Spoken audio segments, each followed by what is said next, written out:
नमस्कार समस्त को पुणी थे मो चैनल रे आपण मानक स्वागत करुच्ची। आज प्रथम प्रश्न कौन अच्छी देखा चलतु वीडियोटा को आरंभ करवा।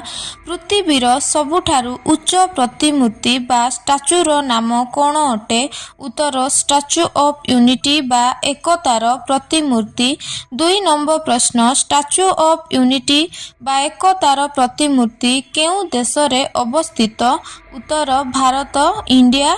3 नंबर प्रश्न स्टाच्यू ऑफ यूनिटी बा एकतार प्रतिमूर्ति केउ राज्य रे अवस्थित? उत्तर गुजरात। 4 नंबर प्रश्न स्टाच्यू ऑफ यूनिटी बा एकतार प्रतिमूर्ति केउ महापुरुषों प्रतिमा अटे? उत्तर सरदार वल्लभभाई पटेल। 5 नंबर प्रश्न स्टाच्यू ऑफ यूनिटी बा एकतार प्रतिमूर्ति निर्माण केबे आरंभ करा जाइथिला? उत्तर 2013 मसीहारे। 6 नंबर प्रश्न स्टाच्यू ऑफ यूनिटी बा एकतार प्रतिमूर्ति केउ नदी कूलरे अवस्थित? उत्तर नर्मदा नदी कूलरे।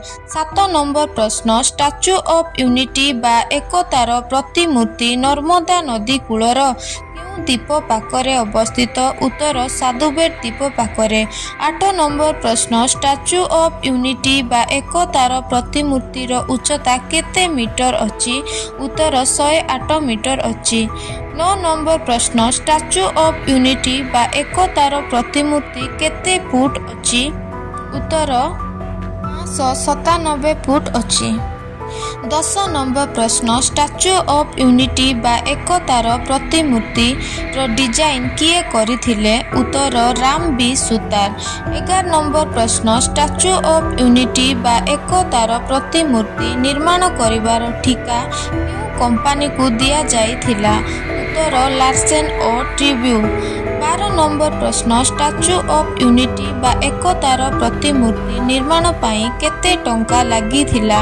उत्तर 2989 कोटी टंका लागिथिला। 13 नंबर प्रश्न स्टाच्यू ऑफ यूनिटी बा एकतार प्रतिमूर्ति केबे उन्नचित करा जाइथिला?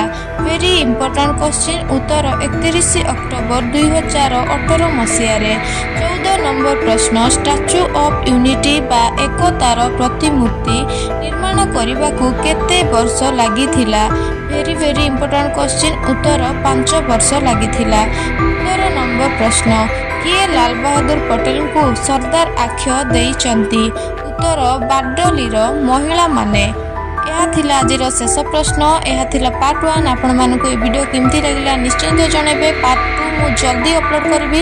सेतिकी पर्यंत न्यू रे आसिले प्लीज मो चैनल को सब्सक्राइब करंतु, लाइक करंतु, कमेंट करंतु, शेयर करंतु। सेतिकी पर्यंत रहिली खुशी रहंतु। देखिथिबारु धन्यवाद। बहुत बहुत धन्यवाद।